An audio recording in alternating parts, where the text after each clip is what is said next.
He is really, he's really grown on me. He, when he started,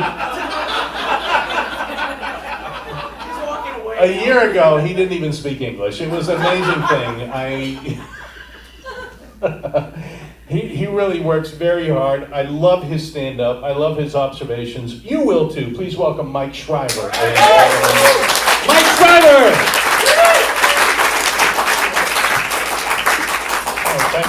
Thanks, Carl. Hi, everybody.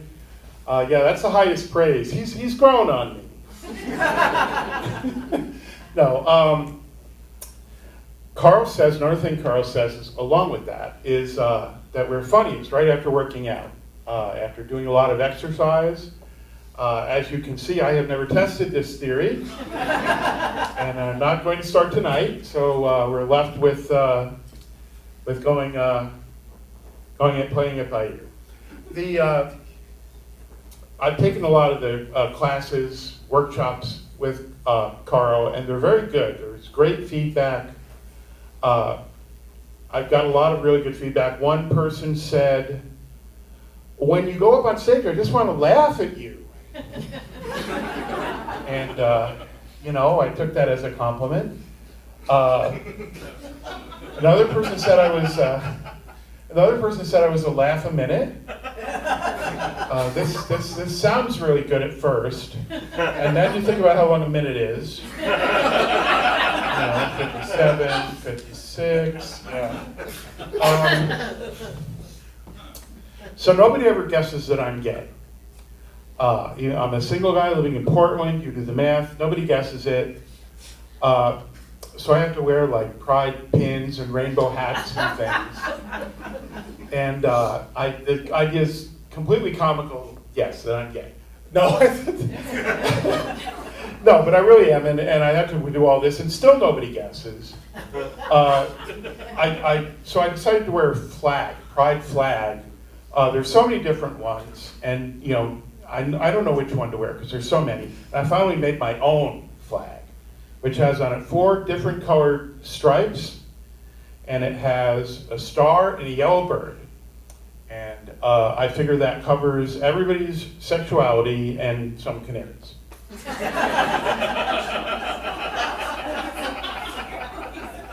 But I think the other reason people don't figure out that I'm gay is I don't have anything on the gay punch card. There's the punch card and it has all the things on it. It has fashion. You can tell what a fashion plate I am. Decor. We're supposed to be good at decor. People come to my house, they still have no idea that I'm gay because my house is decorated in the style doctor's waiting room. They come in and they look for the check-in counter. It probably doesn't help that the piles of old magazines don't help, So decor is on the card. Grindr is on the card. Somebody told me about Grindr. I didn't know what they were talking about, and now for 3 weeks I've been dating an espresso machine. I'm not sure it's going anywhere, but it's really hot at least.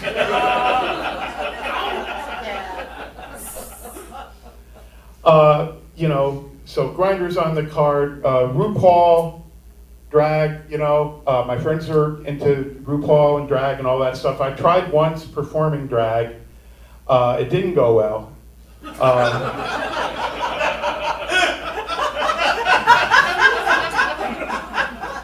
Oh, you can just just make your own jokes. It's great. I don't even have to, it's so little work for me, you know?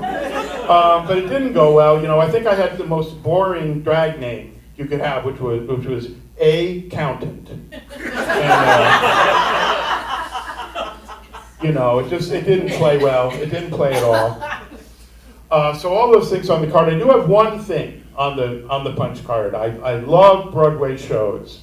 Any big production and spectacle, you know, people putting on a show, I love it.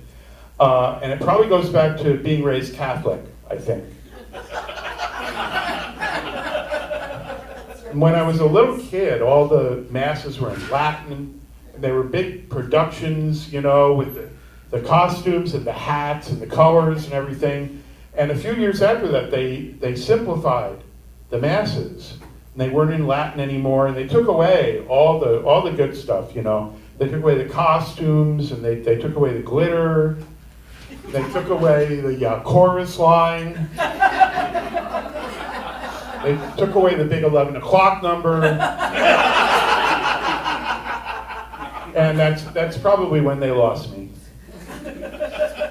Oddly, I have a friend who is straight, but everybody always thinks he's gay. We go out and do stuff together. This is the one time that anybody realizes that I'm gay. Because I'm with my friend that they think is gay, and they think we're a couple. So, you know, this doesn't bother me at all, but it really, my friend Bill, it really bothers him. Not because they think he's gay, but because they think that I'm the best he can do. You know? And I always say, well, in the first place, I have a whole lot to offer, okay? And in the second place, you're not even gay. And he goes, I know, but it's the principle of the thing. At one time when it was kind of a problem that people didn't realize I was gay was when I went to Vegas a while back, and I got to see how terribly, terribly crowded it is. It was hard to get in anywhere, and the one place in the casino that I was at that I knew I could go and sit and have a drink and whatever was in the sports bar in the casino. So I went down there and sat and got a drink, and I watched the baseball game. Cleveland was playing. And these two guys come in that kind of look like me. They're like old white guys. They come in and sit down, and we're having an amiable little chat. And everything's going well until they start complaining that Cleveland isn't called the Indians anymore. So I'm like, okay, these are not my kind of people. So I have to signal, I figure, and I wasn't wearing it, but I put on my pride pin. I figure, okay, this will tell them I'm not one of them. So we're going on and chatting some more, and a State Farm commercial comes on, and they're complaining that the actor is now African American, where it used to be a white guy. So I'm like, okay, they're not getting, they still think I'm one of them. I wasn't wearing it, but I had on the counter my rainbow hat, and I put that on. I was like, okay, they've got to get the message here. And we're sitting and chatting some more, and then they start complaining that there's too many foreigners in Las Vegas. And so I was just about to break out my stuffed Toto and start singing Over the Rainbow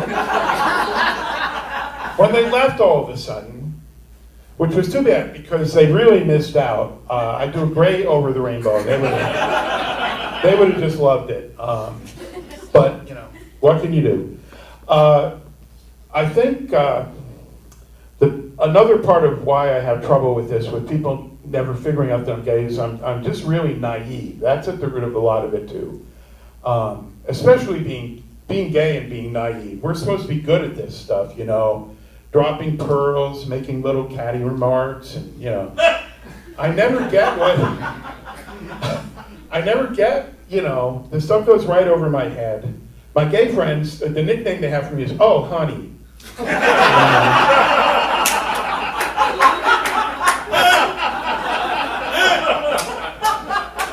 It's just, and even in a non-gay context, stuff goes over my head all the time. I went to see my doctor, and he wanted to have something checked out in my heart, which is no big deal, it was nothing. Just going for some tests, and he said that I needed to see the rhythm control group. So I didn't get what he was saying. I bought tickets for those people that sang Everybody Dance Now back in the 90s. And they were really good. I went back to the doctor. The doctor said, "Did you see the rhythm control group?" I said, "Yeah, but I don't see how that helps my heart."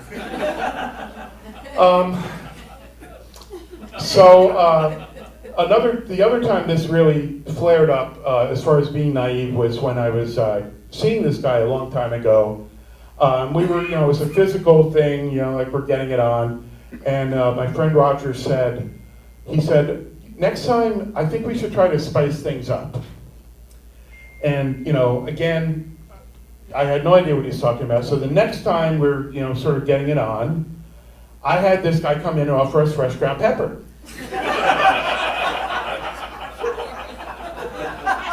And it turned out that Roger was really into it. He loved it.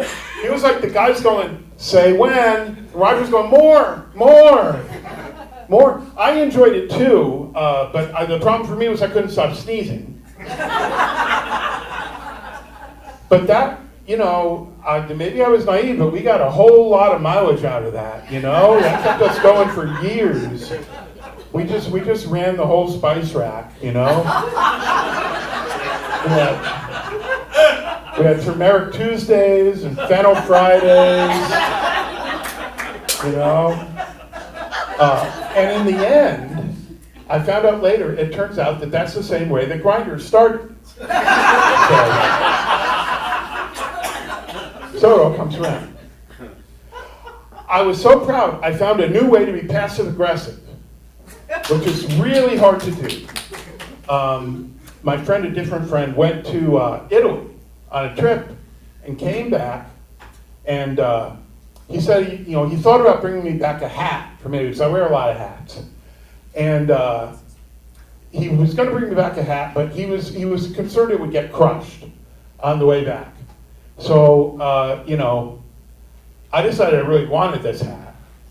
So I went to an Italian website and bought the hat and had it sent to me. And then I showed it to my friend. He was like, "See, this is the hat you didn't bring me from Italy."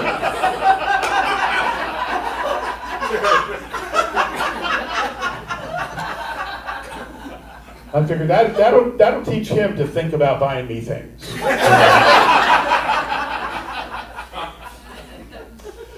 Earlier this year, I was working in a tax office. I do taxes.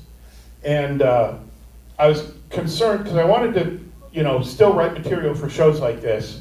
I wasn't sure I'd have time. I thought, well, I'll find material in the tax office. I'll just find stuff. Yeah, it turns out it's not easy to write comedy in a tax office, I found out. I asked one of my coworkers, "So what have you seen that was funny?" And she said, "Oh my goodness, it put me on the floor. I saw the changes to the corporate minimum tax. Oh my God. You got to use this in your act." And it's like, well, here we go, and we see the result. And, I asked somebody else, and she said, "Oh, the funniest thing, I just love it. It was the revised guidance to IRS Rule 426. Oh my God, you gotta go look at that. You gotta use that." So, I told them, as you can tell, I didn't think I could use either of those things in my act. But I told them they should put together an act. So, if you come back here next Wednesday, they're going to be on, and it'll be Schedule C night. So keep an eye out for that. So this was earlier in the year. I was working at the tax office. I'm not working really right now. I'm kind of cutting back on how much work I do. I am, as they say, at leisure. And when I was younger and I wasn't working, people had different words for this, Yeah, they had words like lazy, slack ass. That was a big one. But now they just call me retired. Yes. So much more dignified. And they're even envious, They'll say, "Oh, I wish I could be retired." Which is funny because when I was younger, nobody said, "Oh, I wish I could be a lazy slack ass." Okay, I'm going to have the cardinal sin and look at my little cheat sheet here. Okay. So I was listening to the radio the other day, and for younger people who may not know radio, it's like a podcast that flies through the air and it lands in a box. So I was listening, and they were talking about the Olympics coming to LA in a couple years, and I thought it'd be really great if we get the Olympics here in Portland. But we'd probably, I thought, we'd have to have new events. Give it the Portland flavor to the Olympics, I thought we could have the trendy restaurant line vault. You have to jump over all the people in line at the trendy restaurant, You get extra points if you make it over the ones who are bobbing and weaving to make sure people see them in line.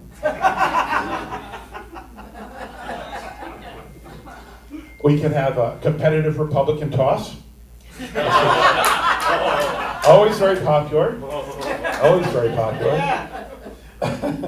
That's maybe too popular. No. And lots of different things. We could have the marathon here. There would be a little problem with the time because people would have to wait for the Burnside Bridge to come down. So I don't know if that would work. Streetcar races, which sounds like it would be two streetcars racing each other, but actually it would be, I think, a person racing a streetcar. The difficulty there would be, finding a streetcar that can outrun the person. Little joke for anyone who's taken streetcar around here. I think the biggest problem with having the Olympics here would be the closing ceremonies would just take forever while they give everybody a participation medal. You get a medal, everybody's a winner. So I find, I mentioned taking a TriMet. I don't own a car. I take TriMet a lot and I walk. So I'm out on the street, kind of a lot, waiting for the bus or whatever, and people ask me for directions a whole lot. And I find as I get older, and I've lived in Portland a very long time now, I have to watch out because I start giving directions based on what used to be there. I'll be like, okay, go this way for a while, and then turn right where that school used to be, and then you keep going a ways, and then turn left by that place where the firehouse burned down. And then, okay, get out your Google map, and when it asks when you want to arrive, tell it 1982. Now look for the school and turn right. And as I say, I take TriMet a lot. There's pluses and minuses. My favorite thing is every couple of years TriMet springs for a batch of new buses. And I always know that day, you see they're all shiny coming down the street, and you know that they're going to have that new bus smell. I love the new bus smell. I absolutely love it, TriMet should market the new bus smell. They're missing an opportunity. They should pay me to market the new bus smell. They can have a whole line of products, air fresheners you put around your house, scented candles with the new bus smell. The smell of TriMet in your own home. Smells like fresh plastic and hope. And I do take TriMet a lot, as I say. Every once in a while I'll splurge and treat myself and take an Uber. And I have like two problems with Uber, basically. One, they always insist on telling me something like, Chris is arriving in a Honda XR22. Now, I don't own a car. This is why I'm taking an Uber. I have no idea. What does a Honda XR22 look like? I don't know. I'm going to be looking down the street, it's like, is that Chris? No, that's a Honda XR47. That can't, no, just tell me a blue car is coming. That's all I need to know, and I'll find them. The other thing I have with Uber is the drivers can be a little chatty a lot of the time. And, but I found the way around that, and just by accident. I was going to the hospital for tests, or just routine tests, Something about my phenol levels were too high or something. Something like that. But I was going there, and I decided to take an Uber. And I found out that the great thing about when you have your hospital as a destination when you take an Uber is you don't get all the, so, what do you got going on today? Got any big plans today? You know, they don't want to know why you're going to the hospital. You know? And it works the same way when they pick you up at the hospital. It's the same thing. You don't get, you know, so, benign or malignant? You know? They don't want to know. So I've decided to make use of this every time I take an Uber. So what I will do is I find a funeral home real close to where I'm going. And I make that the destination. You know, it just shuts them right up, you know? They don't want to know. That's all for me tonight. Thank you. Mike Schryver! You know, Mike, that when you started, really grew on me. Mike Schryver, ladies and gentlemen, very funny stuff. Come on. Mike Schryver, and how about a hand for these folks? Just had enough. Okay, thanks for stopping by, folks. See the effect. Yeah.